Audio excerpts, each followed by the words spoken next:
नमस्कार। आप सभी का अगस्त पारी वॉच में हार्दिक स्वागत है। आशा है आप स्वस्थ और सानंद होंगे। पुनः उर्मिला का अगला अंक लेके मैं हाजिर हूँ, सूर्य कुमार त्रिपाठी। चलिए देखते हैं आगे क्या था। नियत के कुचक्र में फंसकर अयोध्या नरेश के दो राजकुमार अपना अधिकार त्यागने की लड़ाई लड़ रहे थे। वहीं अन्य दो राजकुमार इस पारिवारिक द्वंद्व से बिल्कुल ही अछूते एक दूजे पर न्यौछावर हुए जा रहे थे। दोनों सुमित्रा नंदन कभी सत्ता को अपना विषय समझे ही नहीं थे। माता ने बचपन से ही उनकी सेवा और बड़ों के प्रति समर्पण का भाव भरा था। वे राम और भरत के प्रति समान श्रद्धा रखते हुए दूर से ही इस समस्या को सुलझते हुए देख रहे थे। तय हो चुका था कि राम 14 वर्ष बाद ही वनवास से वापस लौटेंगे। तब तक भरत उनकी ओर से अयोध्या के कार्यकारी सम्राट होंगे। अब अयोध्या के नगरजन उदास होकर वापसी की तैयारी कर रहे थे। लखन अपने अनुज के लिए वन से फल लाए थे और बड़े ही प्रेम से उन्हें धो धोकर खिला रहे थे। फिर अपने उत्तरीय से उनके मुंह में लगे जूठन को पोंछते हुए बोले, कुल में सबका ध्यान रखना शत्रुघ्न, यही हमारा धर्म है। शत्रुघ्न ने सर हिलाकर सहमत दी। लखन ने आगे कहा, माताओं का विशेष ध्यान रखना शत्रुघ्न, विशेष रूप से बड़ी माँ और छोटी माँ का। हम उनका दुख तो कम नहीं कर सकते, पर उन्हें धीरज धराने का प्रयत्न तो कर ही सकते हैं। उनके साथ बने रहना। शत्रुघ्न ने पुनः सर हिलाया। लखन बोलते रहे, भैया भरत का भी ध्यान रखना अनुज, वे बहुत ही व्यथित हैं। नियत ने उनके साथ बहुत ही बुरा व्यवहार किया है। उन्हें बड़ा भैया का स्नेह भी तुम्हें ही देना होगा और हम दोनों अनुजों का सहयोग भी तुम्हें ही देना होगा। शत्रुघ्न ने फिर शीश हिला दिया। लखन आगे बोले, अच्छा सुनो, स्वयं का भी ध्यान रखना।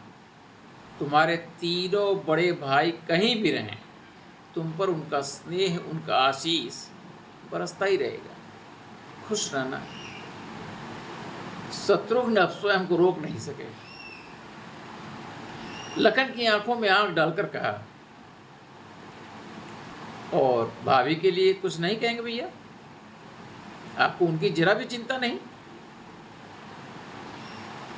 लखन कुछ पल के लिए शांत हो गए, फिर गंभीर भाव से कहा, उनसे कहना मैं सदैव महादेव से प्रार्थना करता हूं कि उनका तप पूर्ण हो। परीक्षा की इस घड़ी में हमें अपने कर्तव्यों का स्मरण रहे, यही हमारी पूर्णता है।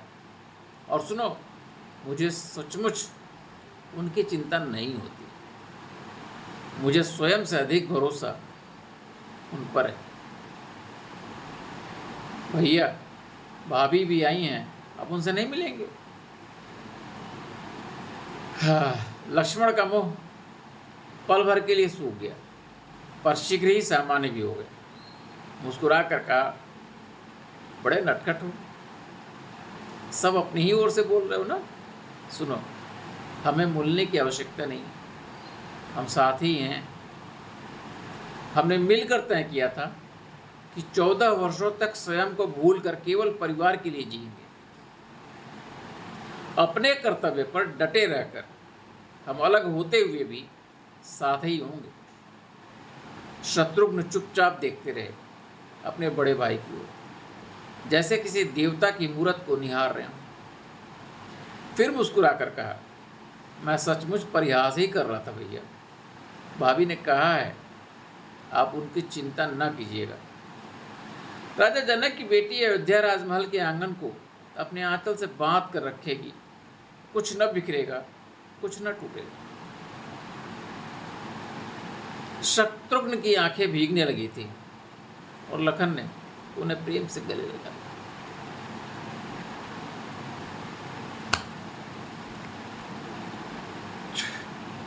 अद्भुत कथा है।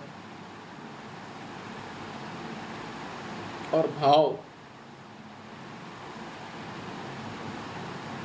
इतने सुंदर कि कुछ कहा नहीं जा सकता।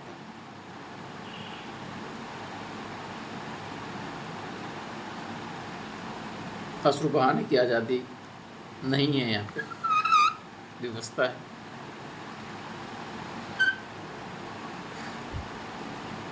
मैंने पिछले एपिसोड में कहा था, काश थोड़ा सा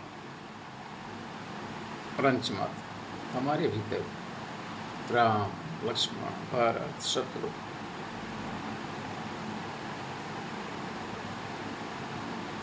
परिवार की स्त्रियों में सीता,